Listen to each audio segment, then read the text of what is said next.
um pouquinho mais, pode chegar, tá? Por mim, eu ministraria até embaixo aí, para ficar mais próximo de vocês, mas por causa do visual aí a gente decidiu ficar aqui em cima mesmo. O pessoal vai chegando, mas a gente quer realmente começar o mais pontual possível, para a gente aproveitar o tempo e otimizar aí a qualidade do conteúdo que a gente quer passar, amém? Boa noite a todos, sejam muito bem-vindos. Vamos colocar em pé? Para mim é uma honra ter vocês aqui conosco. Muito feliz com esse projeto que nós startamos aí semana passada. Recebemos bons feedbacks e isso é só o começo. Quem que estava aqui semana passada? Deixa eu ver. Ô glória, amém? Quem aqui sentiu que agregou um pouco aí? Alguém fez uma leitura de Romanos durante essa semana? Sentiu que ajudou? Quem aí? Legal? Então a gente vai usar bastante essa dinâmica. Eu quero realmente trabalhar com vocês. E depois da aula de hoje, eu quero desafiar você a ler aquilo que a gente vai explanar aqui. E se você sentir de você quiser fazer um esboçozinho, um comentário seu sobre alguma passagem desses primeiros capítulos que a gente vai passar, e depois a gente conversar entre nós, comigo mesmo, ou entre nós aí, eu acho que vai ser muito legal para a gente absorver a mensagem e colocar em prática isso que a gente está colocando aqui, essa introdução para que a gente realmente absorva o máximo do conteúdo dessa poderosa epístola. Amém? Então eu estou usando esse microfone, não é porque por vaidade não, tá? Porque semana passada eu mesmo tentei participar ali e as pessoas da live elas não ouvem, elas só ouvem aquilo que sai no microfone. Então se você quiser participar, se você quiser trazer um argumento que vai agregar, se você quiser fazer uma pergunta, tá? A gente vai usar esse microfone para o pessoal de casa também entender o que está acontecendo e poder participar, tá bom? Essa vai ser a dinâmica que a gente quer praticar aqui, bem diferente do culto. Vocês vão ver que mais para frente aí a gente vai ter uma lousa, alguma coisa aqui também para facilitar a nossa didática. Como eu falei na semana passada, ensinar é diferente de pregar. O pregador, ele transfere o coração, o espírito, e o mestre, o professor, ele transfere a mente, né? O conteúdo, a informação. E essa é a nossa ideia, tá? O que é um panorama? Né? Quando a gente fala de visão panorâmica, o que a gente está falando? A gente está falando de uma visão, né, periférica, uma visão, uma passagem sobre uma paisagem, alguma coisa assim. Né? Se eu fosse fazer uma visão panorâmica da igreja aqui, do prédio, eu ia falar para vocês, ali tem umas colunas, um ventilador, ali atrás é a tesouraria, Diaconei fica ali em cima está o Samuel, né, na mídia e tal, aqui a bateria. Fizemos uma visão rápida e panorâmica sobre aqui esse ambiente. Então é mais ou menos isso que a gente vai fazer sobre o livro de Romanos, tá? Então a ideia não é aplicar a mensagem e nem expor, até porque a gente não tem tempo para isso, infelizmente. Tá? Então a gente vai decorrer pelos capítulos, pelas intersecções, que são as pequenas passagens. Algumas Bíblias têm essa divisão, outras não. Mas a ideia é de falar mais ou menos o que Paulo está querendo dizer ali, aplicar um pouco do contexto que a gente já aprendeu semana passada, para que quando você for ler e estudar, você vai ter uma boa base aí para compreender o conteúdo. Amém? Tamo junto? Então vamos lá, vamos fazer uma oração, agradecer a Deus por essa oportunidade e já iniciar aí a nossa aula de hoje. Deus Pai, nós te agradecemos, Senhor, por essa oportunidade, te agradeço pela vida de cada um que está aqui presente, ó Pai. Te agradeço, Senhor, meu Deus, porque Tu és bom, ó Deus, e o Senhor tem nos dado essa oportunidade de crescer juntamente com a Tua palavra. Que o Senhor, como a semana passada, possa fazer que esse tempo seja muito produtivo, produzindo frutos em nós, ó Deus, despertando a nossa sede, a nossa fome, Senhor, pela Tua palavra. E nós te convidamos, Espírito Santo, abra o nosso entendimento, que o Senhor possa me capacitar na minha didática, para que eu consiga passar as informações com clareza e que nós venhamos sair daqui, Senhor meu Deus, um pouco, ó Pai, um passo a mais, ó Senhor, no amadurecimento do nosso conhecimento, em nome de Jesus. Assim nós te agradecemos e te louvamos. Amém. Graças a Deus. Amém? Pode se assentar.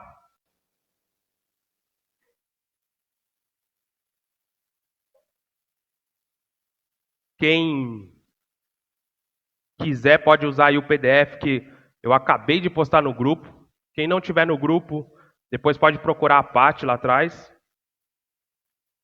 para acompanhar o conteúdo. Esse conteúdo também não é só para acompanhar, mas a ideia é que seja um conteúdo de pesquisa para você voltar a utilizar nos seus estudos, na sua leitura da Bíblia. E nós vamos ter uns slides aqui também para a gente acompanhar.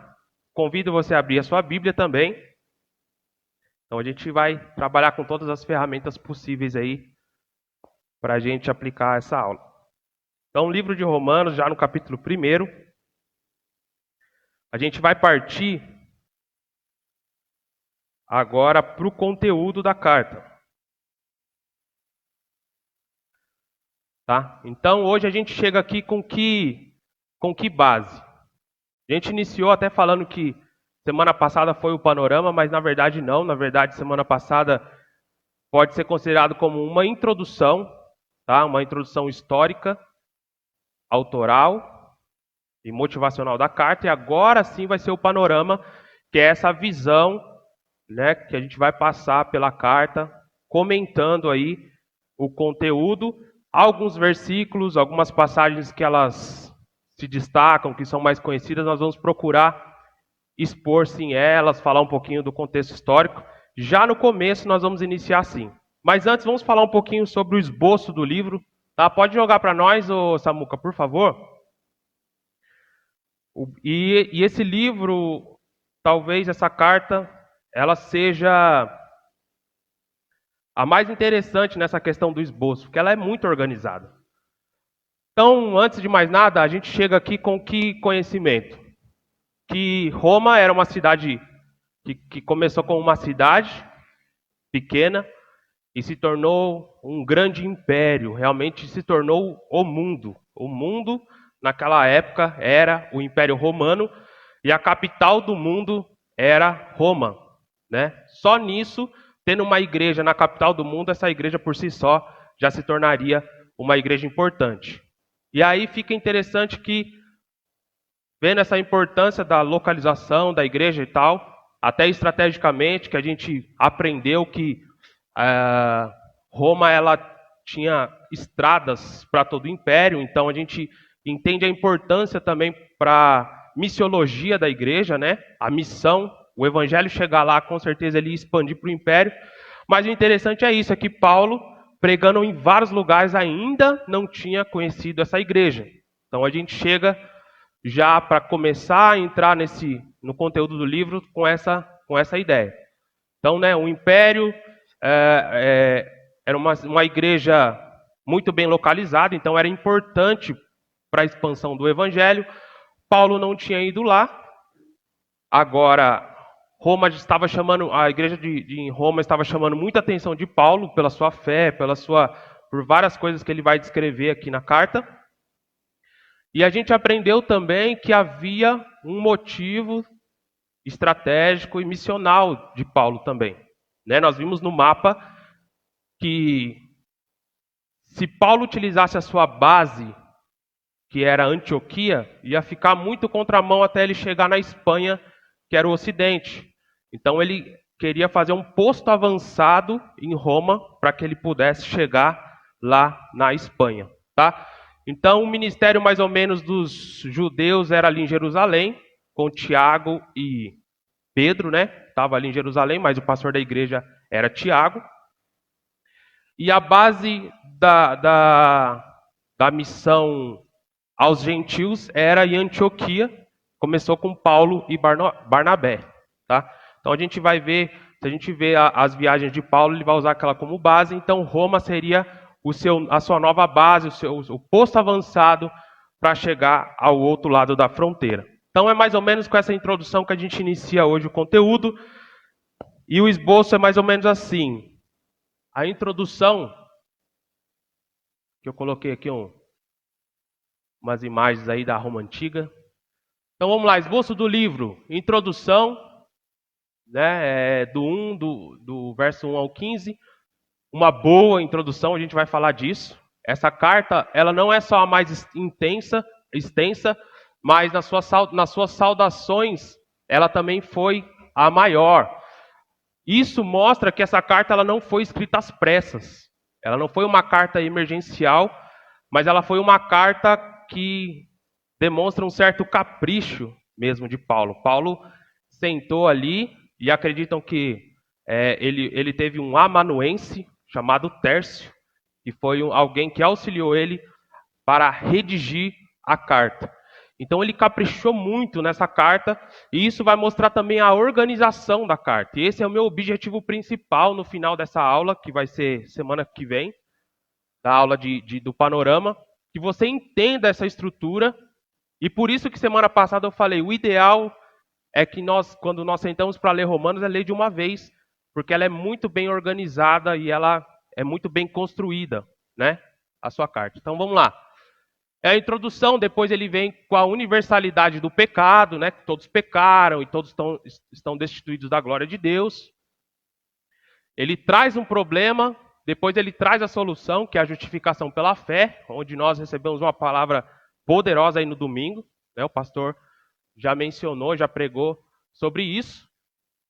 Depois ele começa a trazer a parte prática ali, né? Da nova vida em Cristo, a partir do capítulo 6 até o verso 8. Então, assim, pecamos, estamos perdidos, condenados à morte, condenados ao inferno, mas Deus, pela sua infinita misericórdia, pela graça, nos justificou.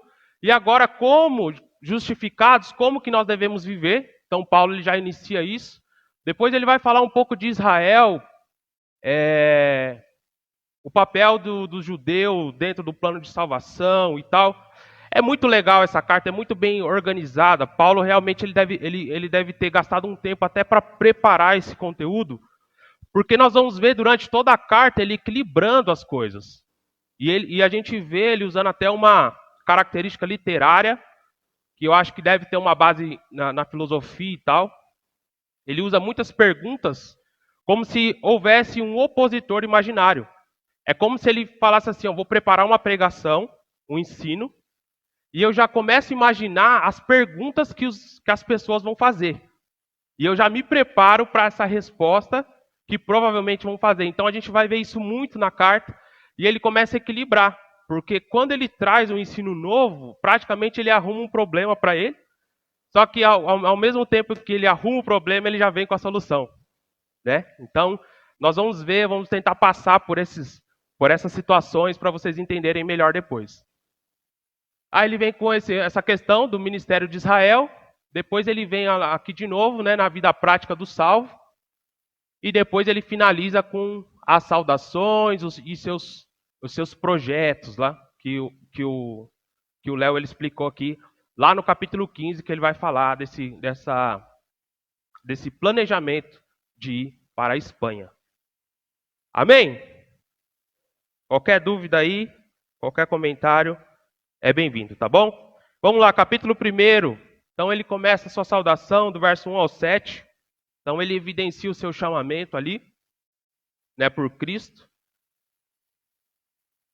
Pode continuar no slide, Samuca, por favor. A gente não vai entrar nos textos, a não ser alguns que talvez eu entre, aí a gente faz a jogada para a Bíblia, tá? Pode ir para a segunda imagem. Então, aqui eu quero já utilizar a nossa introdução histórica. Olha que legal.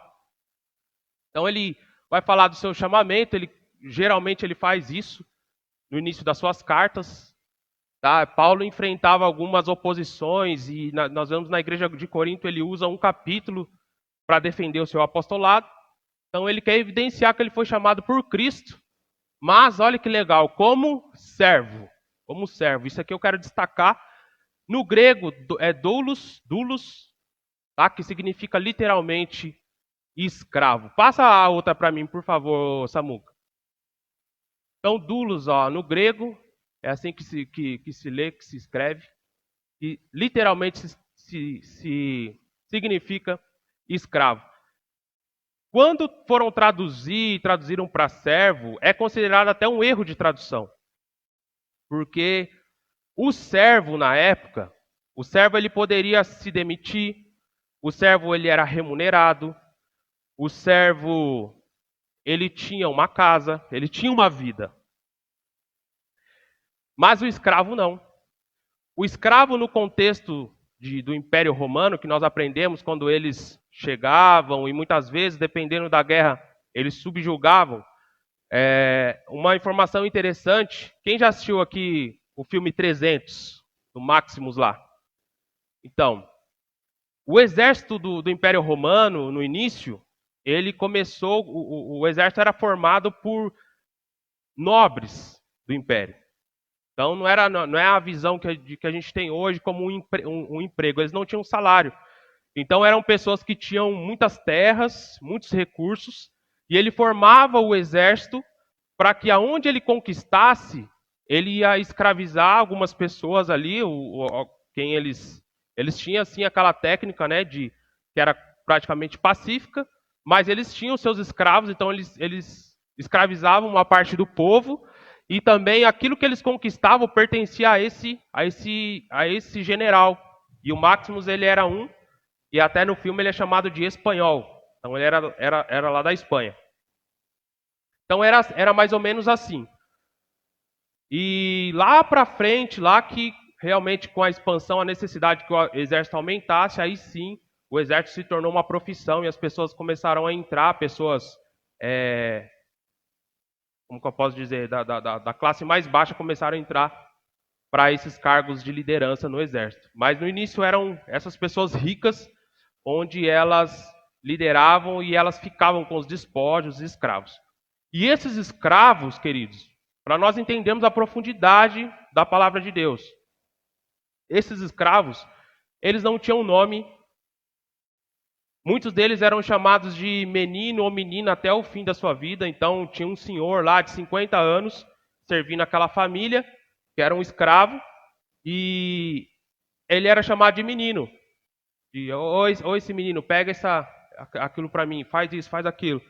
Eles não tinham nome, eles não tinham uma cama, eles não tinham um quarto, eles não tinham nem senzala, se for comparado com o escravo na realidade do Brasil. Esses servos, esses escravos, na verdade, eles dormiam na porta dos seus donos, no chão, e ficavam à disposição do seu dono. Então eles não tinham patrimônio, eles não tinham nome, eles não tinham casa, eles não tinham cama, eles não tinham vida. Então quando Paulo usa essa palavra para dizer em relação a Cristo, é essa profundidade que ele quer passar. Ele não tem vida, ele não tem expectativa, ele é esse tipo de servo em relação ao Senhor. Então, na época, ele poderia ter usado a palavra diácono. Diácono existia, mas não foi essa a intenção. Ele não quer dizer que é um servo que nós temos na nossa realidade de igreja, mas era um escravo do Senhor Jesus. Por amor, ele deu, como Jesus mesmo comprou a sua vida, conquistou a sua vida, e os escravos eram comercializados.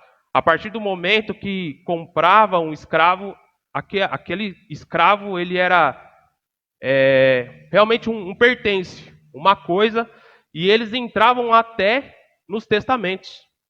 Quando passavam, os escravos era uma propriedade que eles eram passados até em testamento. Então era isso que Paulo queria passar quando ele falava: eu sou servo de Jesus, eu sou propriedade do meu Senhor.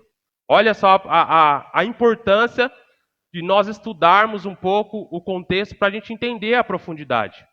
Tá? Inclusive de traduções, a gente vai falar isso quando a gente começar a estudar a interpretação bíblica.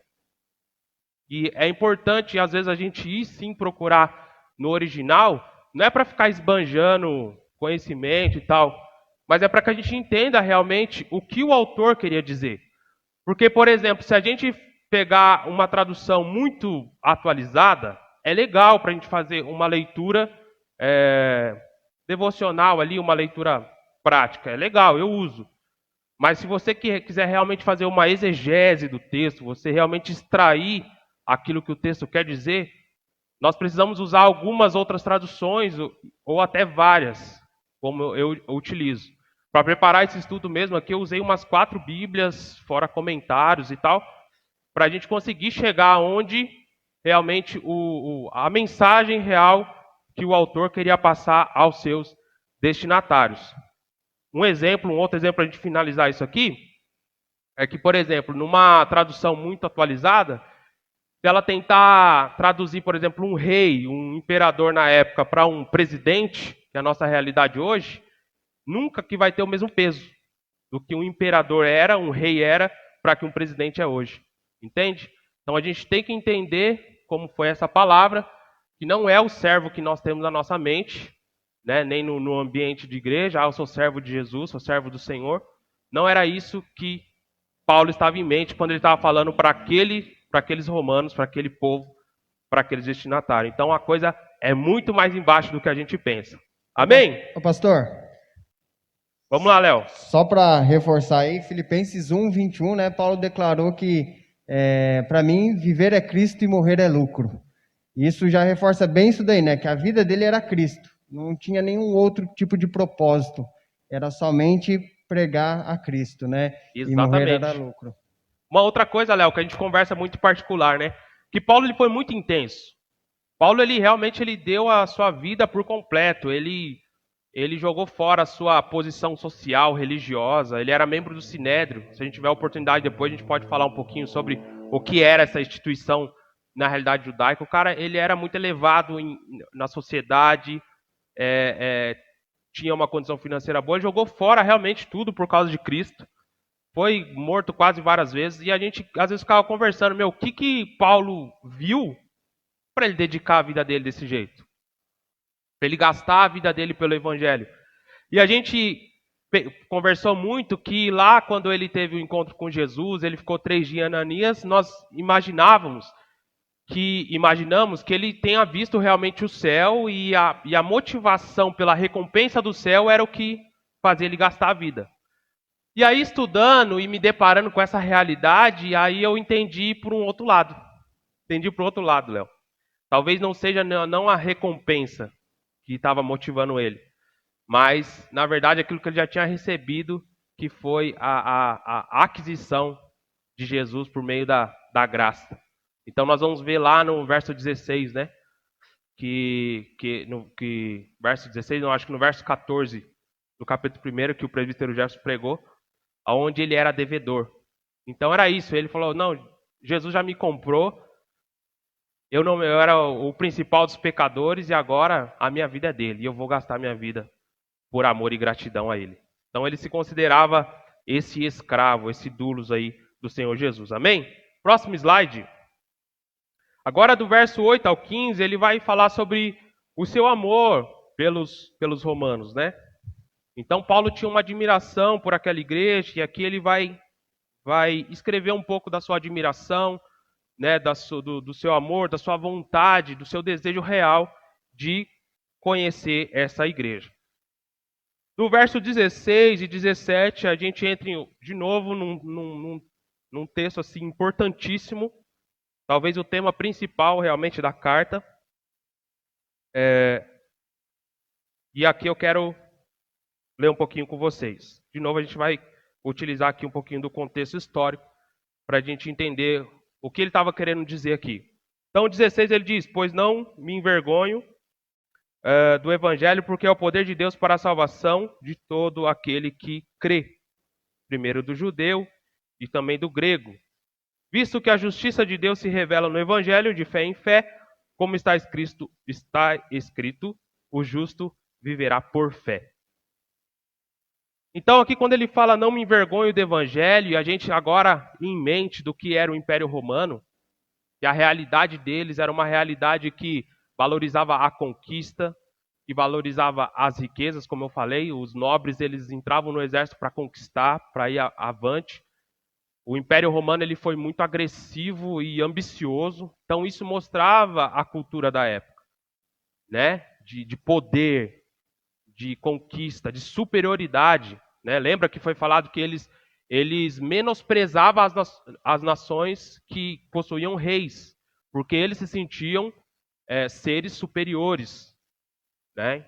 Então, diante de todo esse cenário de conquista de poder, de superioridade, agora vem uma boa nova, que é o Evangelho. Isso significa, que significa boa nova, que um rei morreu numa cruz e ele pregava pra gente: se você tomar um tapa na cara, você entrega outra. Se te pedirem a capa, você dá a túnica, né? Que você tem que amar os seus inimigos, que você não pode amar o dinheiro. Então era completamente contrária à cultura deles.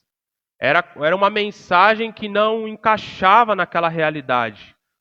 Então era como se fosse realmente vergonhoso.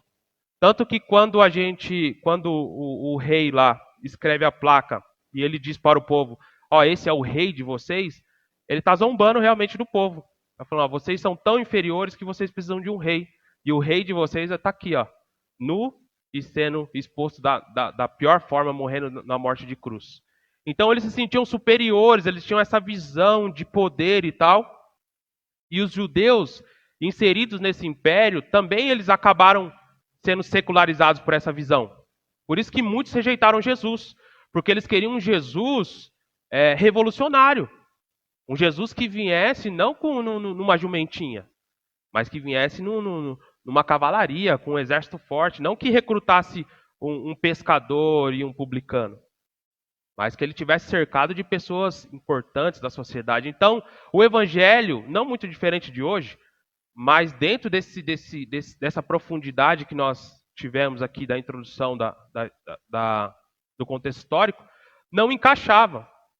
Então, para Paulo, um cara inteligente, ele fala: meu, você está passando vergonha, cara. Você pregar isso aí é bobagem, né? Como alguns hoje também, alguns filósofos acham também e desprezam quem crê a nossa fé, né? Quem crê. Então, por isso que Paulo fala: eu não me envergonho do evangelho. Eu creio nisso que eu estou pregando, e eu creio que é poder de Deus para a salvação. Então, ele declarou, por isso que ele declara, né, que ele não tinha vergonha do evangelho. E por mais que pareça contrário, era o poder de Deus para a salvação. Aí nós trazemos para hoje, numa dimensão muito mais tranquila, nós passamos um pouco por isso também, né? Que a razão quer também nos menosprezar, mas nós não nos envergonhamos do evangelho e cremos que é o poder de Deus. Amém? E aqui no verso 17 ele vai dizer, ele vai fazer uma menção: o justo viverá pela fé. Ele é... Pode passar, Samuca, mais um, por favor? Romanos 17.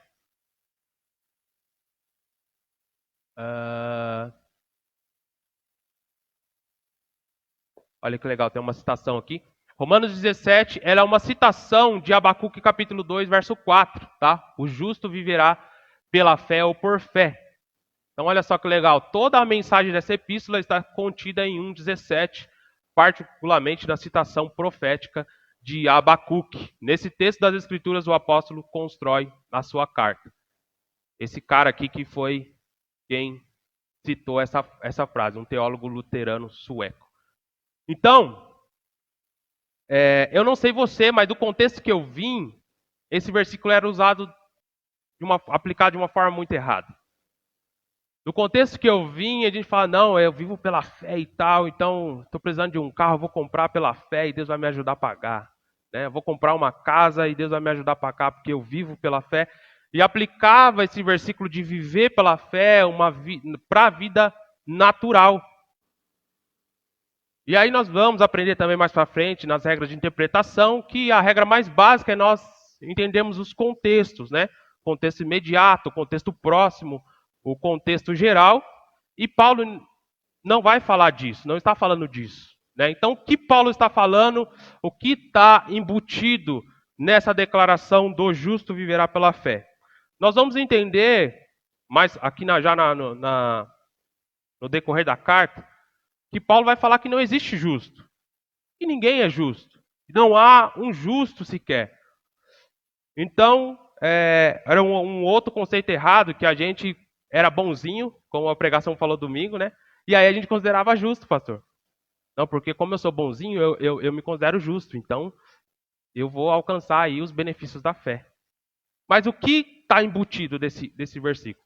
Então, o justo, ele quer dizer que o quê? O justificado. Era um termo retirado do cenário jurídico, que quer dizer que o juiz declarou aquela pessoa justo, é o justificado. Então, o justificado, ele viverá por meio da fé, ou pela fé. Amém? Eu queria chamar aqui, chega aí, o presbítero José e Léo, chega aí. Vamos fazer um teatrinho aqui rapidinho para a gente entender o que esse versículo está querendo dizer. Doutor Alf, você pode ajudar a gente também? Vamos participar? Então vamos lá. A gente vai ter 3 aqui. Eu vou fazer uma encenação assim bem grosseira, tá? Do cenário jurídico, que eu não sou especialista nisso. Mas vamos lá. Então nós temos o juiz, o réu e o advogado, tá? A gente pode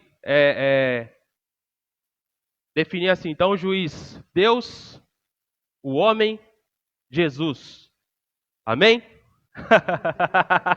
Saiu bem, doutor. Então, olha só que legal. Então, qual que é o cenário que a gente vai aprender mais para frente? Paulo introduz, ele só faz a declaração, depois ele vai aprofundar no assunto. Isso também é uma característica bíblica. Então, aqui, esse cara está condenado, está perdido, e a condenação, se a gente for ver tanto pela lei mosaica quanto ali pelo império, muitas sentenças eram o que? Era a morte. Então, Leozão, já era perdido, morte, certo? Então esse é o condenado. Porque ele realmente merece. Ele realmente, pela lei, ele cometeu atos que ele merece a morte e o juiz ele vai só aplicar a sua justiça, certo? Mas ele tem um advogado muito bom. E esse advogado, fazendo valer a lei, isso é muito importante. O advogado não burlou, ele não subornou, ele não é amigo do juiz na parte de trocar uma ideia para aliviar, não.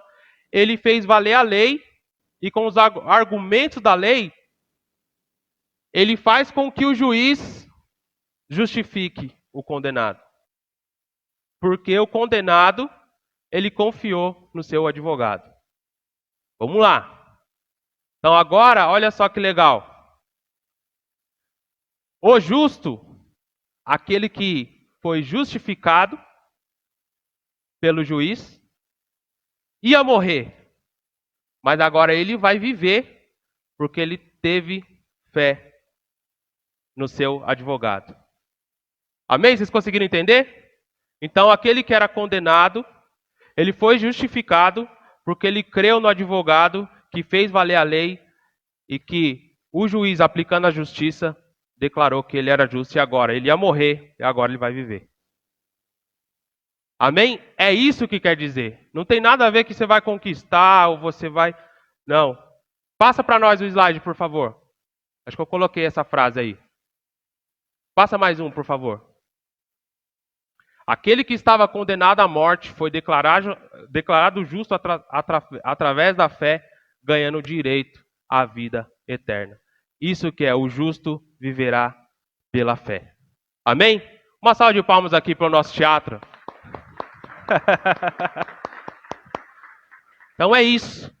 Nós que éramos condenados, fomos justificados, declarados justos, ganhando direito à vida eterna pela fé no advogado do Senhor, que é o Senhor Jesus. Amém? Volta agora aqui, ó, só para a gente fazer essa menção. Então esse versículo foi o versículo chave para a conversão de Martinho Lutero, vamos dizer assim, essa conversão, que foi o estopim da reforma. Ele não foi o único reformador, houveram homens até 100 anos antes dele, mas esse foi o cara que Deus levantou, sangue no olho, que ele desencadeou a reforma e foi lendo a carta de Romanos, e quando ele leu esse versículo, ele entendeu justamente aquilo que a gente ensinou mais ou menos. Então, Lutero estava vindo tentando se justificar, tentando ser o bonzinho, ele se martirizava, a história diz que ele era até depressivo, porque ele carregava o jugo da condenação. Mas daí, lendo a carta de Romanos, ele entendeu que o que ele precisava era confiar em Jesus, no seu advogado. E Jesus, ele o justificaria, tirando a condenação da morte e dando direito à vida. E foi aí que ele entendeu que a palavra de Deus estava sendo interpretada de uma forma errada, né? Então a gente vai ver que um conceito principal da reforma realmente está na interpretação bíblica, e aí ele começa a ser usado por Deus ali para reformar aí, e nós somos resultado de tudo isso. Amém? Então olha a importância dessa carta. Amém? Vamos continuar. Pode passar para a gente.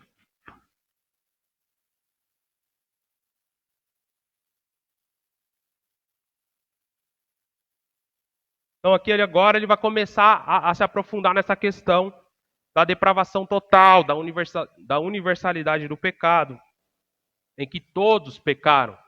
E não existe alguém que possa ser indesculpável. Isso aqui é muito profundo, não vai dar para a gente expor, mas isso entra até naquela questão, naquela dúvida. Não, e aquele índio, e se Jesus voltar? Não, Jesus não pode voltar agora, porque existe uma tribo lá no meio da floresta que nunca ouviu falar de Jesus, e essas pessoas têm que ouvir de Jesus para que ele possa voltar. E Romanos eles nos mostram que não. Né? Até aquela pessoa que nunca ouviu falar, nunca ouviu essa mensagem que a gente acabou de ensinar da justificação de Deus, até esse ele é indesculpável, porque na criação nós já podemos ver que existe um Deus superior sobre todas as coisas. E aí Paulo vai dizer que o homem escolheu, em vez de adorar e reconhecer que existe um Criador por trás de todas as coisas, ele escolheu adorar a criação. Então, dentro do contexto romano, greco-romano ali, aí entra a idolatria ao homem mesmo. Né? Nós vamos ver estátuas lá onde o corpo humano era muito idolatrado e bichos e tal. E a imoralidade também, que entra até no que o pastor ele mencionou, ele fez uma introdução de Coríntios, onde os homens eles realmente se entregaram à devassidão. E Paulo vai mencionar aqui que é uma das bases que nós usamos para advertir aí a prática homossexual, que está aí do verso 26 ao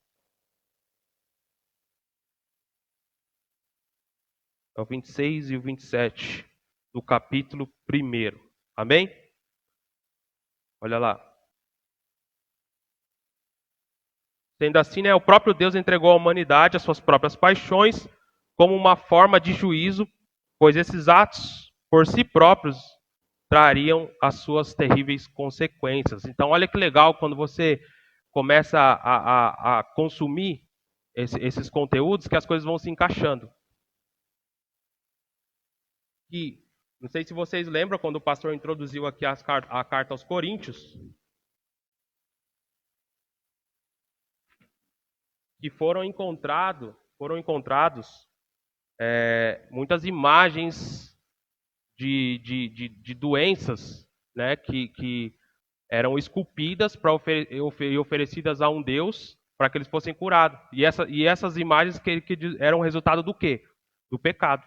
Eles se entregavam tanto à devassidão sexual que isso gerava doenças em si, e muitos morriam e muitos sofriam. Então, quando Paulo fala assim que Deus entregou eles as suas próprias paixões, isso já era uma espécie de aplicação da sua justiça.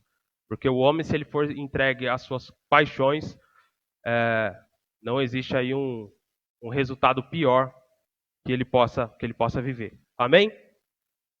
Capítulo 2, do verso 1 ao 24, Paulo vai falar ali sobre a justiça de Deus. E ela é imparcial. Assim como todos pecaram, né, todos carecem de se arrepender, isso é muito importante, e de justificação através de Cristo. Por que se arrepender é importante? E por que ele vai falar de todos? E ele vai agora, sempre ele vai estar trabalhando, judeu, gentil, judeu, gentil. A igreja em Roma, ela tinha tanto judeus quanto ex-prosélitos. Prosélito era o gentil, ou quando ele fala de bárbaro também na Bíblia, ele vai falar, os bárbaros eram aqueles que ainda não tinham recebido a cultura grega, tá? Essas pessoas, eles se convertiam ao judaísmo, então esses eram chamados de prosélitos. Então haviam pessoas que tinham se convertido ao judaísmo, que eram prosélitos, e agora se converteram ao cristianismo.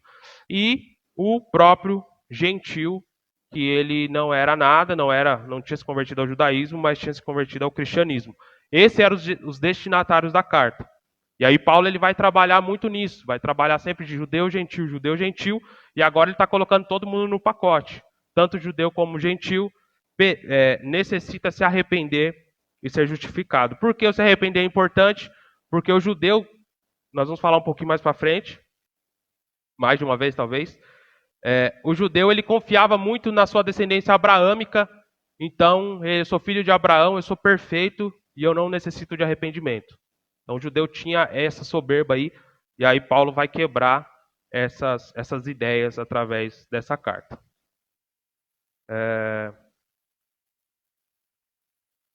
Dentro desses versículos, acho que ele vai mencionar, né? E ele vai falar que as práticas religiosas elas não significam uma verdadeira conversão, como foi pregado no domingo. Então os judeus eles confiavam muito nisso, confiavam tanto na sua descendência, quanto no seu cumprimento da lei, e quanto na sua marca na carne, que era a circuncisão. E aí ele vai falar dentro desse texto aí da verdadeira circuncisão, que a verdadeira circuncisão não é a externa, mas é a circuncisão do coração. Amém? Isso vai até o verso 28. Né? Os judeus são desculpáveis, tal, e aí ele vai falar sobre essa questão, porque o judeu realmente ele confiava nisso e ele tinha essa soberba, né? Não, a palavra é para os caras aqui, não é para mim não. Aqui está tudo tranquilo. Então eles tinham essa ideia e Paulo vai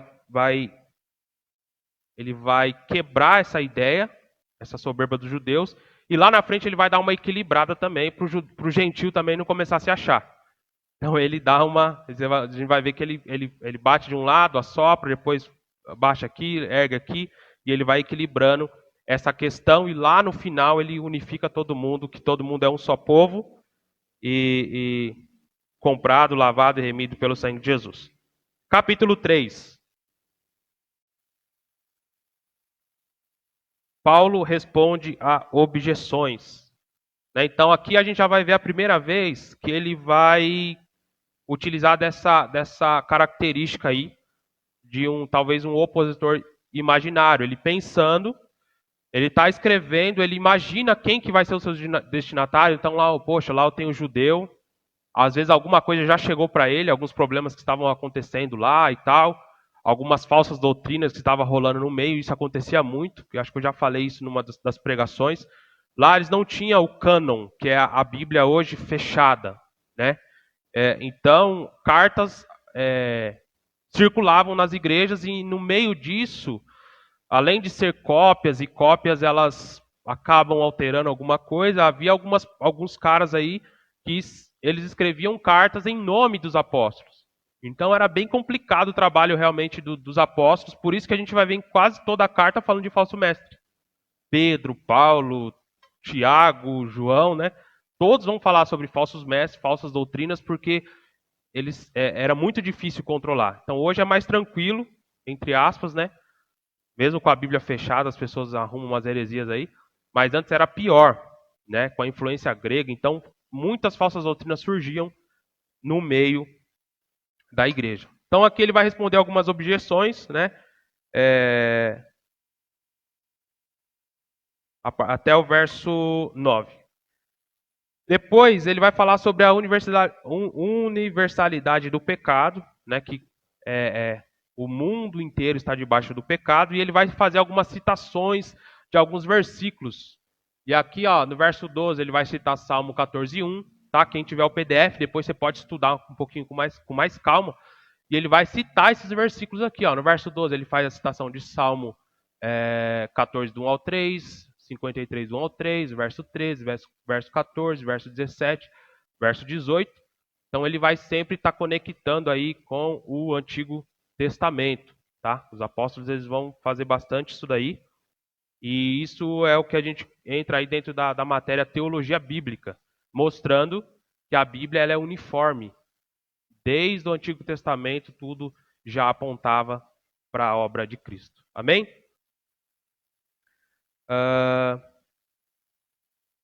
Verso 19 ao 20, né, que a lei nos condenou trazendo a consciência do pecado. Verso 19 ao 20. E aí ele traz a conclusão dessa primeira ideia aqui, que é do 21 ao 31. Né, que eu quero ler com você o capítulo 3, verso 28. Então aqui ele vai falar a conclusão da doutrina, que todos pecaram sem exceções, né? E o único caminho para a justificação é a fé em Jesus Cristo. E aí no verso 28 ele vai dizer assim: concluímos, pois, que o homem é justificado pela fé, independente das obras da lei. Amém? Então não há nada que você possa fazer para salvar. Pare de tentar se salvar, né? Desista de se salvar. É só em Cristo. Não é a obra, não é a sua descendência, mas é a fé através de Jesus. E aí aqui ele vai complementar esse argumento no capítulo 4. E eu achei um máximo isso aqui, pastorzão. A graça revelada no Antigo Testamento, através de Abraão. Então, os judeus alegavam que eles não precisavam de se arrepender, eles se achavam perfeitos, porque eram descendentes de Abraão, então eles se fundamentavam muito nas alianças, né? E realmente, Paulo até vai falar aqui que o judeu é o povo escolhido, Deus ele confiou os patriarcas, as promessas, a aliança, sim, mas no caso da salvação, é somente a fé. Então achei muito bacana que ele vai mencionar essa justificação que o judeu ele estava se assegurando a circuncisão. Só que Paulo vai mostrar que a fé justificou Abraão antes da circuncisão. Vamos ver isso daí? Agora sim, Samuca, abre para nós aí Gênesis capítulo 15, 6. Gênesis capítulo 15, 6. Então Paulo ensina que mesmo Abraão ele foi justificado pela fé. E depois Deus fez a aliança da circuncisão. Gênesis 15, 6. Abraão creu no Senhor. Olha só, Abraão creu no Senhor. E isso lhe foi creditado ou imputado como justiça. Gênesis capítulo 15, 6. Aí lá no 17, 9 agora, 17, 9. Aqui Deus vai fazer a circuncisão. Então foi depois.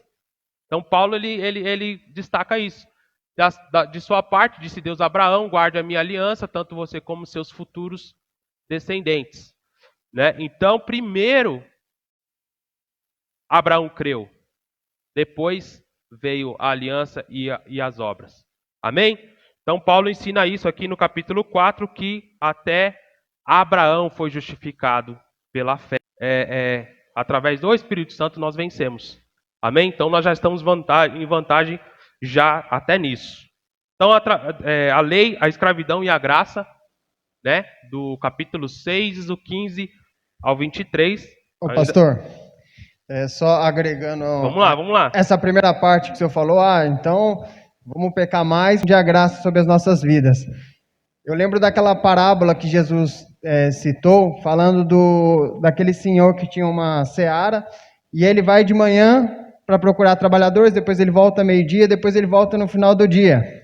Né? Aí a gente entende aquela pessoa que está muito tempo no evangelho, e depois no finalzinho ele vê alguém chegando e fala, mas ele vai receber o mesmo que eu recebi, né? A salvação vai ser para ele igual, ele ficou pecando esse tempo todo, e agora ele mal chegou e já vai ser salvo, que nem eu, que estou aqui muito tempo. Então eu acho que faz mais ou menos uma analogia com essa parábola de Jesus, né? Não, perfeito. E aí é o que a gente entende, que a salvação é de Deus, ele dá a quem quer, né? E é isso mesmo, né? Porque não é por merecimento e a nossa meritocracia e a nossa justiça própria não tem dificuldade de aceitar isso, né? Mas a verdade é essa. Eu que estou aqui e a pior prostituta, o pior assassino que está preso numa cadeia, ambos mereciam o inferno. Mas é a graça de Deus que nos infinitamente, gratuitamente, nos está dando a oportunidade de ir para o céu. Né? Então, quando a gente chegar na matéria soterologia, a gente vai discutir um pouco sobre isso, dessa questão de salvação, né? E algumas visões, aí a gente consegue entender melhor, aí vai discutir melhor essa questão, né? Da questão da salvação e tal. E a visão calvinista, uma das suas vertentes é mais ou menos isso assim, ela basicamente vai falar isso, que todos já estavam indo para o inferno, e aí Deus decidiu salvar, né, alguns. Então, mas aí as pessoas elas têm a justiça própria quer dizer isso, fala assim, poxa, é, mas fulano, será que merecia? Um merecia ir para o céu, o outro merecia para o inferno? Não, todos mereciam o inferno. Mas Deus, de graça, ele faz o que ele quiser com a sua salvação. Ele dá a quem quer, né? Como esse senhor aí. Ele paga o salário que ele quiser, né? Para quem trabalhou 1 hora e para quem trabalhou o dia inteiro. O dinheiro é dele, ele paga para quem quer, da forma que ele quer. Então, Paulo aqui, do verso 15 ao 23, ele vai falar do abuso, vai continuar falando do abuso da graça e tal. E ele vai falar, ele vai desafiar, vai fazer o pessoal entender. Se antes nós oferecíamos os nossos corpos, né, a obediência à imoralidade, né, agora, e impureza, agora a gente vai ter utilizar a mesma disciplina para a obediência à justiça. Então, assim como vocês eram ávidos aí a fazer as coisas ruins, agora vocês vão usar os seus corpos e essa disciplina para honrar a Deus. Amém? Capítulo 7.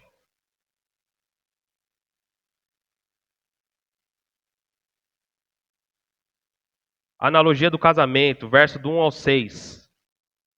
Então, de novo, ainda ele está trabalhando bem o conceito de lei, do aprisionamento à lei. Então, pensando naqueles que eram judeus, que viviam ali, e aqueles que tinham se convertido ao judaísmo, eles tinham ainda esse conceito muito preso, então ele precisava de um trabalho muito minucioso para libertar e fazer com que as pessoas entendessem a mensagem da graça. E aí ele vai utilizar essa ferramenta didática, fazendo uma analogia ao casamento. Capítulo 7 aí, do 1 ao 6, ele vai dizer que, assim como os romanos os da lei mosaica, eles sabiam como funcionava mais ou menos a lei do casamento, como não é muito diferente de hoje. Né? Eu acredito. Vitão, a herança também de Roma, essa nossa lei até de casamento, essas com a nossa lei em geral, herança também não? Né? Como você tinha até falado, muitas das coisas que a gente herdou não era muito diferente. Então, como Paulo ele ensina aqui, a mulher que vai estar lá em.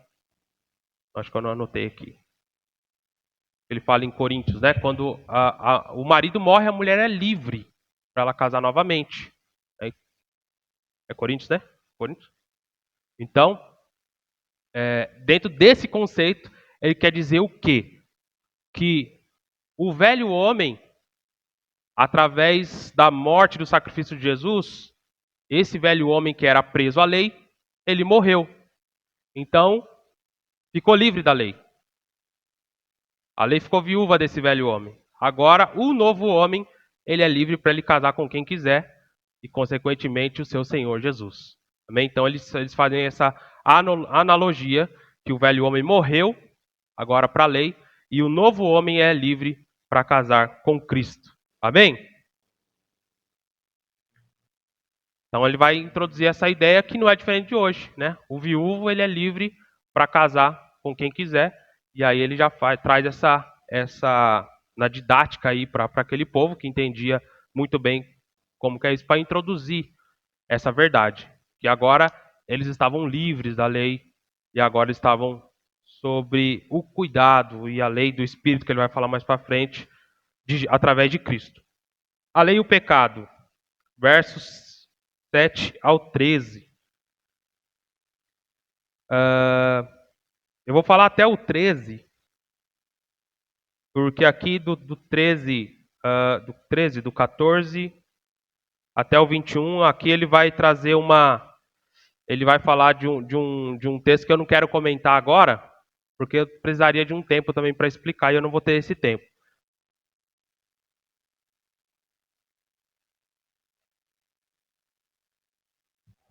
Pera aí, pastor.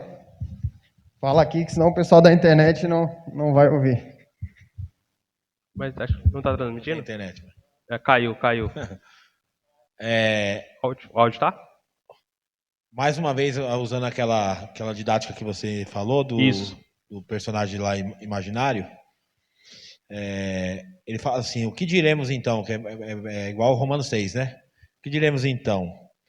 A lei é pecado? De forma alguma, porém eu não conhecia o pecado senão pela lei, porque eu não conheceria o desejo se a lei não dissesse, tu não cobiçarás.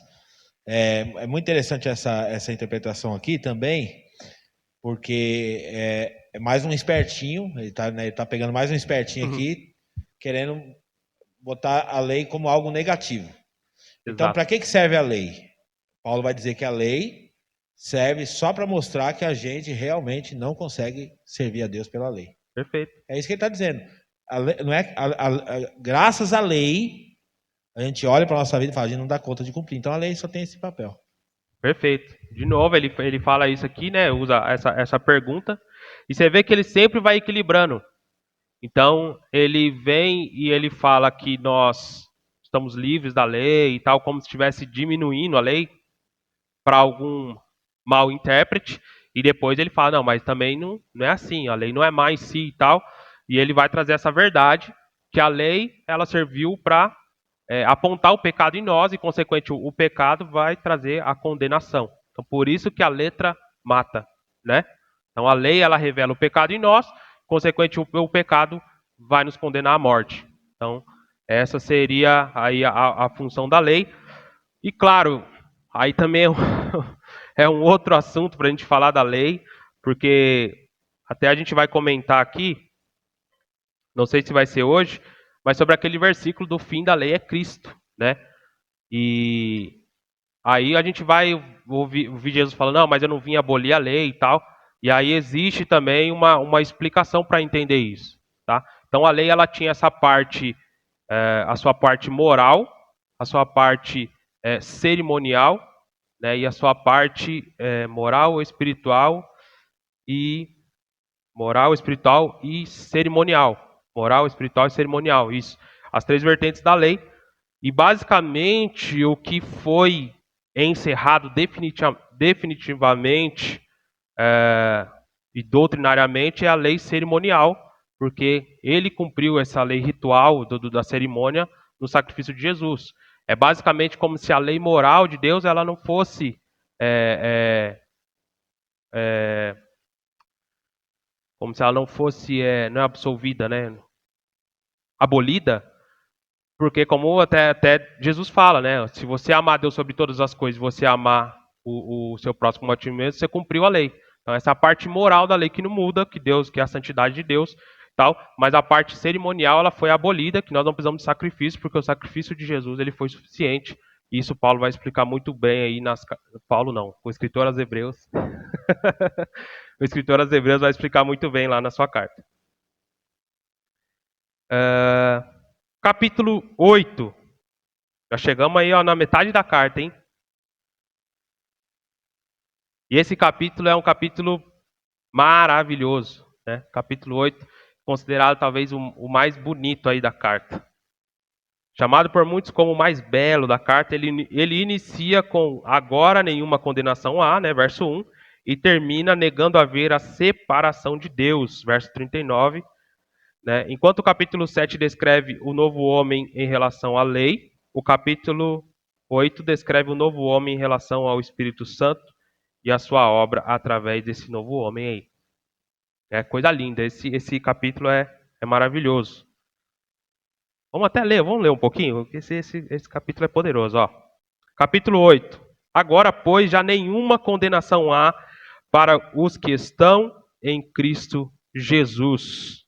Porque a lei do Espírito da vida em Cristo Jesus te livrou da lei do pecado e da morte. Então, por isso que não há condenação. Porque essa lei que nos apontava, ela foi cumprida através do sacrifício de Jesus. Então, a condenação não foi que ela foi, o juiz tirou a condenação, ele aplicou a condenação.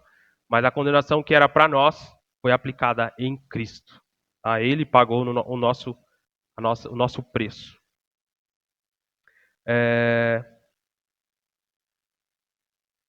Aí ele vai continuar aqui, vai falar sobre a vida na carne, a vida no espírito.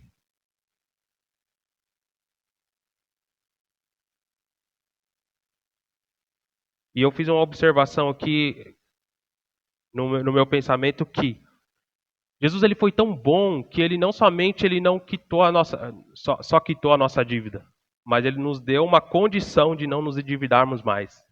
Olha só que interessante.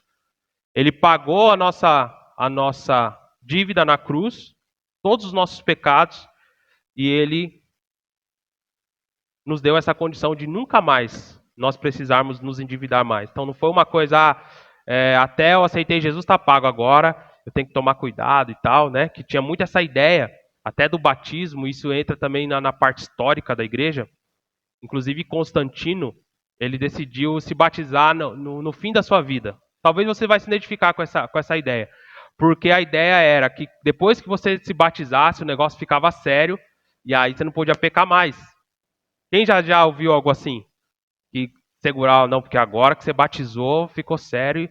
Inclusive, muitas pessoas não gostavam de se batizar em piscina, porque acreditavam que o pecado ficava na água ali e tal, e tinha toda essa... Não tem, pastor? Né? Então, o batismo também tem uma parte histórica muito interessante, tem uma parte até violenta, né? Os anabatistas, os anabatistas, que eles contribuíram para a nossa teologia, que a gente, muitas das coisas que a gente prega e acredita que tem herança anabatista, e para você ter uma ideia como o batismo foi tão sério na história da igreja, muitos deles morreram. Por exemplo, quando houve a reforma, só um adendo aqui, abre aspas, abre um parêntese, né? Quando houve a reforma, Lutero ele não rompeu com tudo com a igreja. Então, o batismo infantil, como até algumas igrejas ainda fazem, e eu entendi um pouco o pensamento deles, o batismo infantil era aceito. Só que houve alguns irmãos que foram chamados depois de anabatistas que criam como a gente crê hoje, que o batismo é uma confissão pública de fé e somente alguém com consciência, idade suficiente para se arrepender e fazer essa confissão pública, ela poderia decidir ao batismo. E aí, por isso, eles começaram a batizar novamente as pessoas. E aí, por causa disso, eles foram considerados hereges por alguns e muitos deles foram mortos. No que a gente crê hoje, pessoas morreram para estabelecer essa doutrina que a gente crê hoje, nesse tipo de batismo que chama credobatismo, né? Então, muitas pessoas morreram e eu nem sei porque eu comecei a falar disso daqui, né? Mas nós estava dentro de algum contexto aí. Então, deixa eu ver aqui onde eu estava.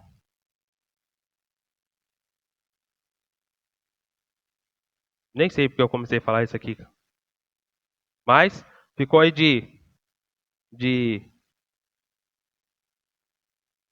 conhecimento extra aí, né? Mas vai ser muito legal. Depois do curso de interpretação bíblica, nós vamos ter o curso de história da igreja e a gente vai passar por algumas situações como essa para a gente entender a nossa fé hoje. Ela tem uma história por trás e pessoas deram a vida para a gente manifestar a fé da forma que a gente manifesta hoje.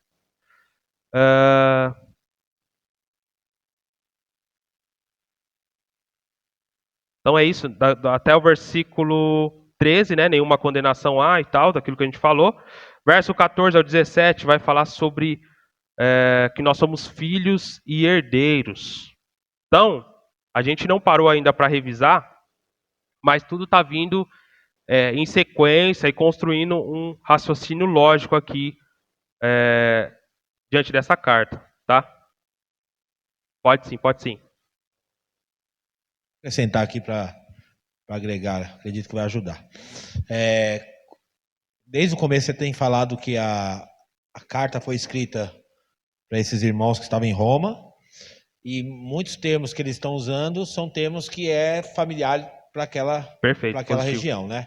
Então eles estão lendo e termos jurídicos, tudo tem que ser familiar para quem está lendo. Sim.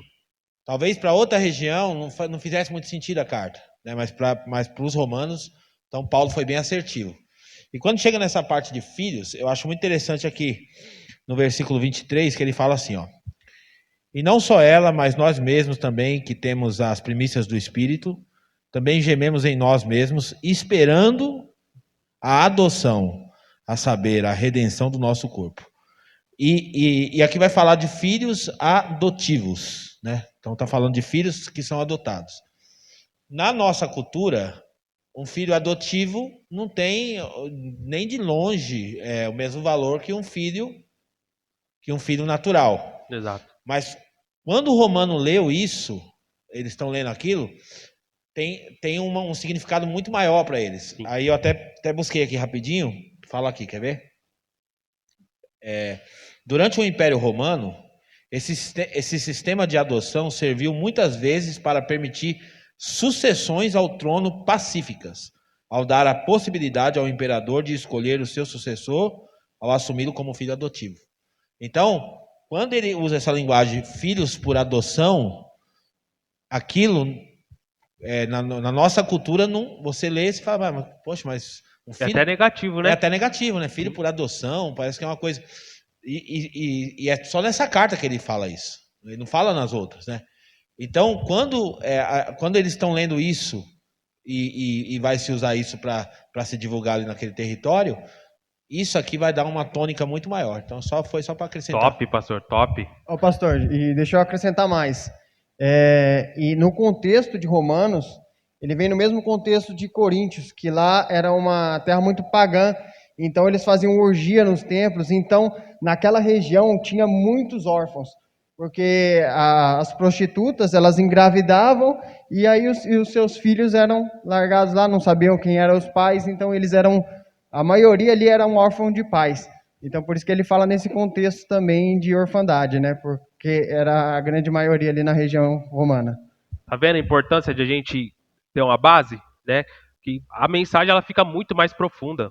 A gente realmente consegue entender a intensidade realmente do que está sendo escrito. Isso realmente é verdade. O romano, quando ele tinha um filho ali dentro daquela cultura, e aquele filho não seria reconhecido, quando ele era reconhecido, ele era erguido pro ar lá, e eram dito algumas palavras, e aquele filho ele era reconhecido.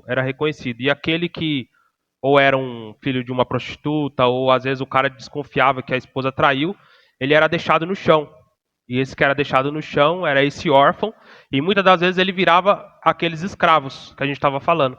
Então os mercadores de escravos pegavam essas crianças, muitos eram deixados até no lixão, e a história conta que muitos eram havia muitos, e aí por causa de onde ele era encontrado, às vezes colocavam um nome nele. E foram encontrados na história muitos estercúlios, porque eram encontrados em meio ao esterco, né? Então, essa parte de filhos, de adoção aí, era uma coisa muito forte aí na época. Show de bola, pastorzão. Então é isso. E aí, Paulo vai falar aqui, né? Quem são os filhos de Deus? São aqueles que são guiados pelo o seu Espírito, né? O Espírito e sua lei, entre aspas. Então, assim, é como se a gente tivesse saído de uma lei e entrado em outra, que agora nós somos conduzidos pela lei do Espírito, mas não uma lei agora que vem escravizar, né? Mas, pelo contrário, como adotados como filhos, nós recebemos, através do Espírito Santo, a consciência, né, que Deus, ele é nosso Pai, e, consequentemente, a consciência que, se somos filhos, somos salvos, somos herdeiros e somos salvos. Olha que coisa maravilhosa, que obra maravilhosa. Verso 18 ao 25, né, também é um texto poderoso. Começa assim: porque para mim tenho por certo que os sofrimentos do tempo presente não podem ser comparados com a glória que há de ser revelada em nós. Olha só que interessante. Então, de novo a gente falando da ideia de Paulo. Então, Paulo ele era movido por por essa fé dele. Primeiro, pela sua gratidão a Deus, que a gente vê lá no verso 14 do primeiro capítulo, e a gente vê agora aqui ele fazendo uma menção, sim, da recompensa vindoura, da herança. Olha só que como ele vem construindo, né? Ele vem falando aqui que fomos livres da lei do pecado e agora estamos debaixo da lei do Espírito. O Espírito nos traz a consciência que somos filhos e herdeiros, e junto com essa herança nós também vamos receber essa glorificação. Ele vai falar um pouco sobre isso. E aqui é interessante que no texto vai falar que a glória que há de ser revelada em nós. Né? Então Paulo vai falar aqui da glorificação do corpo e tal. Ele fala até aqui no verso, ainda um pouquinho mais para trás, no verso 11. Acho que o pastor leu aí, né? Não. O verso 11 vai dizer assim, ó, se habita em vós o Espírito daquele que ressuscitou Jesus entre os mortos, esse mesmo que ressuscitou Cristo Jesus entre os mortos, vivificará também o vosso corpo mortal por meio do seu Espírito que em vós habita. Então aqui também é uma outra doutrina da glorificação do corpo, que eu gosto muito disso, que onde o nosso corpo ele será glorificado e transformado à semelhança de Jesus. O mesmo corpo glorificado lá de João 21, que Jesus depois de ressuscitado, ele voltou para comer ali um churrasquinho de peixe ali e tal, e ao mesmo tempo ele sumia, aparecia em outro lugar. Esse corpo glorificado, nós podemos compreender pela palavra de Deus que nós vamos receber como herança, né, através da glorificação do corpo, através do Espírito Santo. Então aqui ele vai falar sobre a manifestação dos filhos. E aí aqui também havia uma interpretação, já foi utilizado, que como se nós houvesse uma manifestação imanente, né? Nós que a criação ela geme e ela espera ardentemente para a manifestação dos filhos e aí dá a entender que nós vamos se manifestar, né? Mas se você ler o texto e o contexto, nós vamos entender que até a criação, até nós estamos esperando essa manifestação, e essa manifestação então não é imanente. Não é nós que vamos nos manifestar como filho, mas Deus ele vai trazer essa manifestação através desse grande dia que vai ser a glorificação, e aí sim nós seremos esses filhos. Isso está do verso 18 ao 25. Então, aqui a gente pode ter colocar aqui um subtítulo disso, que vale a pena suportar, porque o que a gente suporta aqui não se compara com a glória que há de ser revelada em nós. Então aqui, com certeza, fundamenta aquele nosso pensamento, Léo, que Paulo se entregava porque ele também tinha uma noção daquilo que aguardava por ele. Amém? Verso 26 e 27 vai falar sobre a intercessão do Espírito, né, que realmente ele intercede por nós em nossas fraquezas. E aqui, verso 28 e 30, talvez seja um outro versículo que a gente aplicava de uma forma fora de contexto. Tá? Quando a gente fala fora de contexto, ele não está dizendo que é heresia ou que é errado. Muitas verdades que talvez a gente usa um versículo isolado e a gente usa e aplica, não quer dizer que aquilo que a gente está falando é uma heresia ou é mentira. Às vezes está dentro do contexto bíblico, está ok. O errado é a gente usar o versículo dizendo que o texto está falando isso, é só isso. Então, muitas vezes a gente mesmo usa e a gente vai falar assim, ó, você já deve ter percebido isso, ó, o contexto fala disso, disso, disso. E aí a gente vai aplicar assim. Então, isso aí, ok. O problema é a gente falar que o texto está dizendo isso e não, na verdade não está. E como a gente vai saber isso? Primeiramente, a primeira ferramenta de interpretação é a própria Bíblia. A gente vai consultar ali o próprio contexto, tá? Então aqui nós, equivocadamente, pensamos que as coisas vão cooperar para o nosso bem, o bem daqueles que amam a Deus, e a gente acha que o bem, no nosso padrão, é o mesmo padrão de Deus, né? Então a gente já vai pensar no quê? Tudo que a gente está vivendo aqui, e respeitando o contexto do que ele está falando, todas as coisas, os sofrimentos. Que foi isso que ele falou no contexto acima.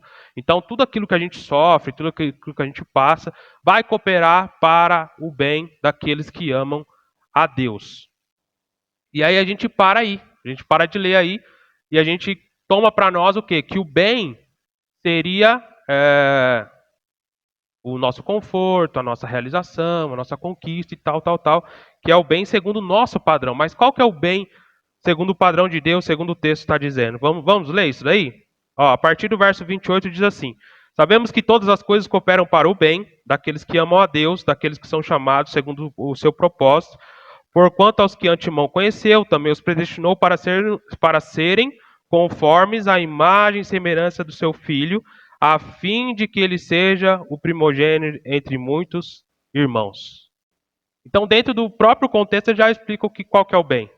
O bem é que todas as coisas que nós vivemos e nós passamos está nos construindo, nos transformando para que nós sejamos a imagem e semelhança de Jesus.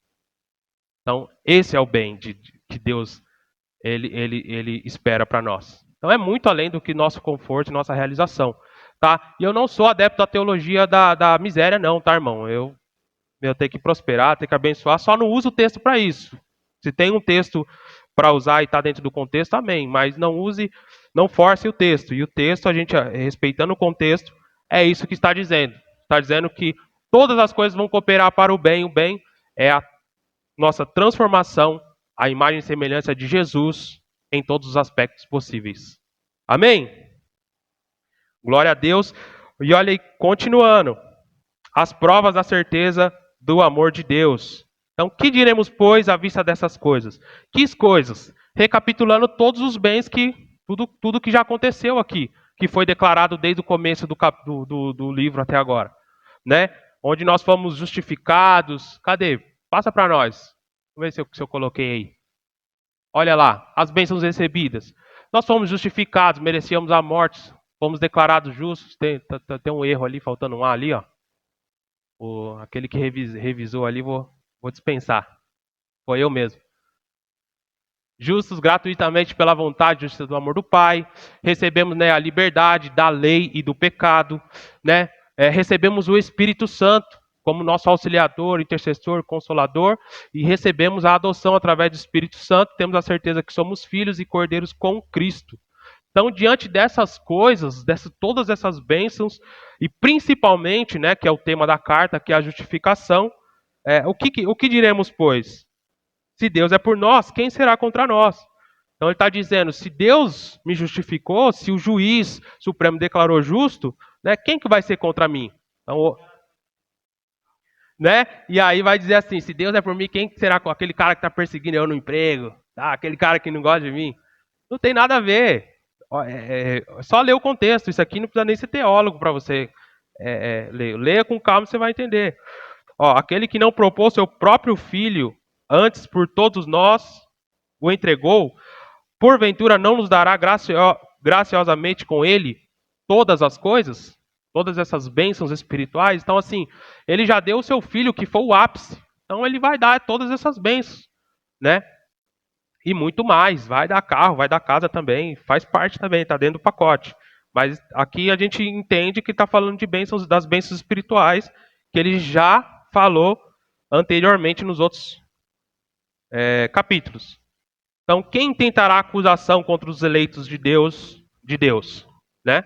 Está falando desses que foram justificados. Se você for justificado, quem que vai te acusar? É Deus quem os justifica. Quem o condenará? É Cristo Jesus quem morreu, ou antes quem ressuscitou, o qual está à direita de Deus, e também intercede por nós. Quem nos separará do amor de Cristo? Aí ele vem declarando aqui, e finaliza esse capítulo dessa forma maravilhosa, que nada vai nos separar do amor de Cristo. E olha só, é como se fosse uma conclusão mesmo de tudo que ele começou a construir. E todas essas bênçãos e a salvação, nada mais revela do que o amor de Deus por nós. E nada vai separar desse amor que foi comprovado já, através da justificação e todas as outras bênçãos espirituais. Amém? A gente vai parar por aqui hoje.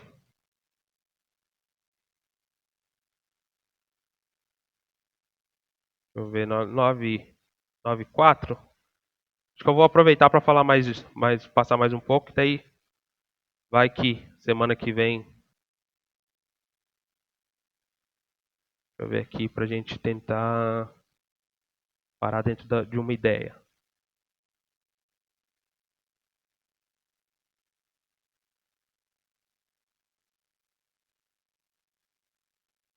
Vamos falar do 9.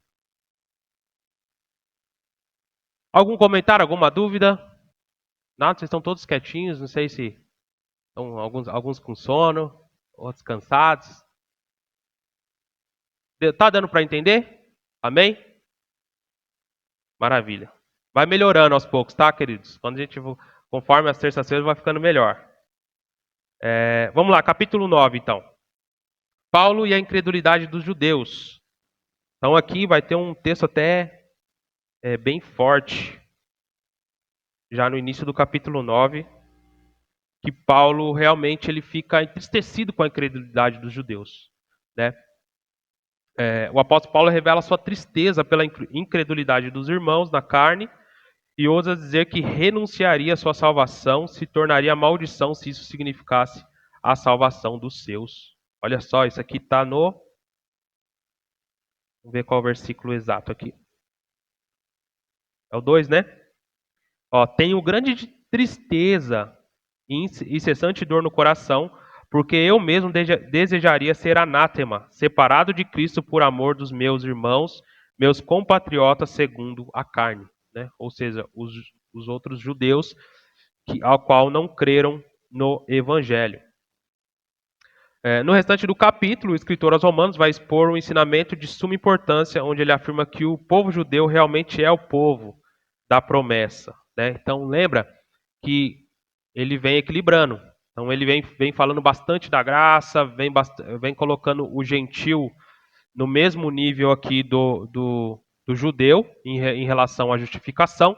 E aqui ele dá uma valorizada no povo, que ele realmente diz, né? Antes de ele dar uma apertada, ele dá uma soprada. Primeiro ele dá uma levantada no cara, anima. E aí depois ele vai dar uma quebrada de novo no povo judeu. Então ele diz, né, que foi para esse povo que Deus entregou as promessas, os patriarcas, a lei. Então, eles realmente são o povo escolhido por Deus, né? Mas, porém, no entanto, todavia, esse povo rejeitou o seu Deus. É claro que a gente vai ver também mais para frente, foi tudo um plano de Deus, né? Foi tudo estava debaixo da soberania de Deus, inclusive para estender a salvação para nós. Fazia parte que os judeus eles rejeitassem a Cristo, mas a gente entende também dentro desse contexto que era difícil para o judeu, né, que estava esperando ali uma libertação do Império Romano que oprimia de certa forma eles, aceitar um Cristo de uma forma tão humilde e tão pacífica, né? Então, isso foi uma das partes que foi difícil entender e receber Jesus e crer em Jesus. Porém, tudo isso vai fazer parte de um plano maior, onde a soberania e a sabedoria de Deus transcendem o conhecimento humano para entender os seus propósitos divinos. O verso 19 e 20, olha que interessante aqui.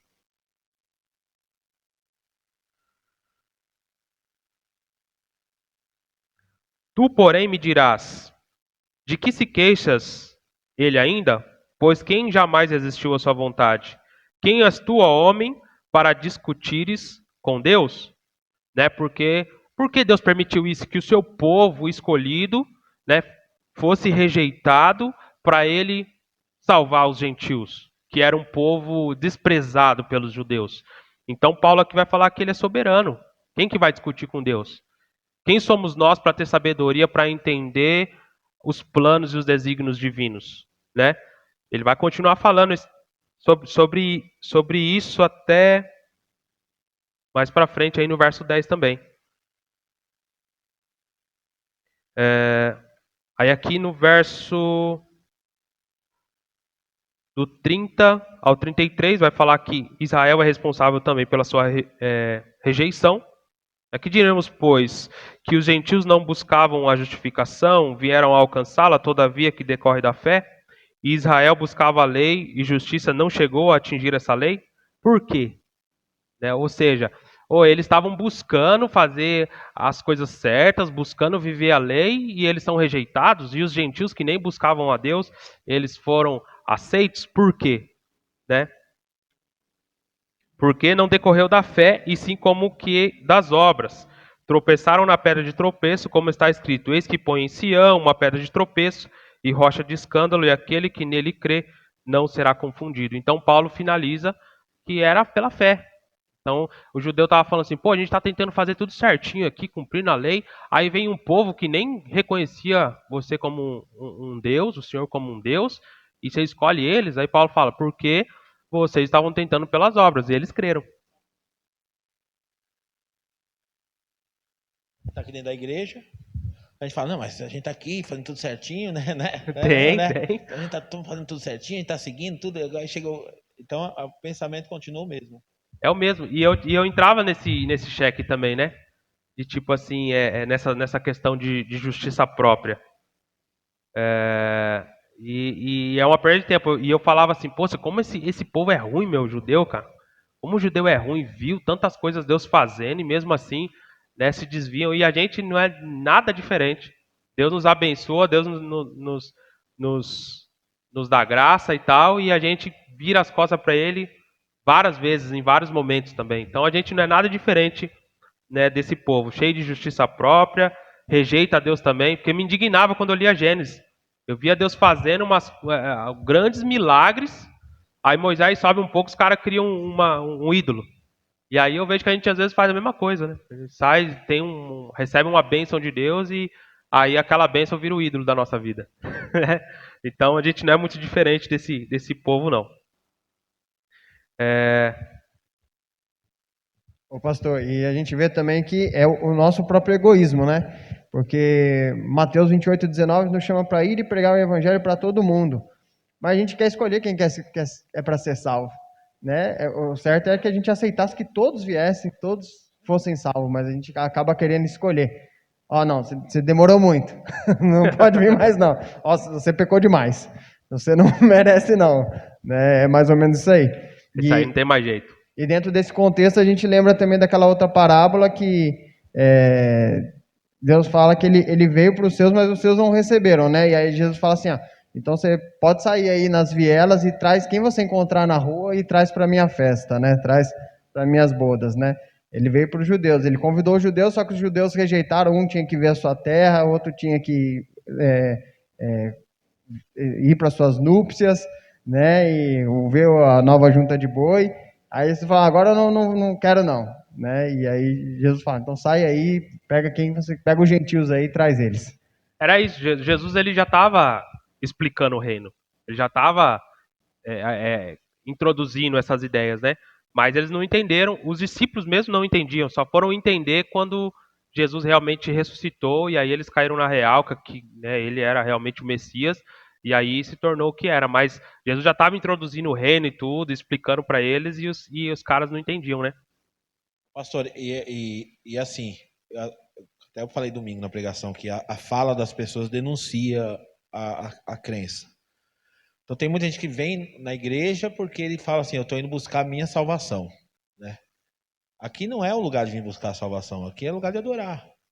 A gente vem para aqui porque a gente quer adorar a Deus junto, coletivamente, entendeu? Porque o que acontece? A salvação, você já recebeu ela. Se você creu, se você realmente está apoiado em Jesus, você creu nela.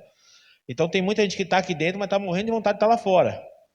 Na libertinagem, está morrendo de vontade, só que ele tem medo, porque ele acha que se eu estiver aqui na igreja, eu vou ser salvo. Se eu estiver aqui, eu vou ser salvo. Então, na verdade, ele está de corpo presente, frequentando a igreja, mas ele gostaria de estar lá fora. Tem gente que acha até que está perdendo a vida aqui dentro. Muito bom, isso mesmo. Então, vamos colocar em pé para a gente encerrar com essas reflexões aí. Paty, tá pronto aí?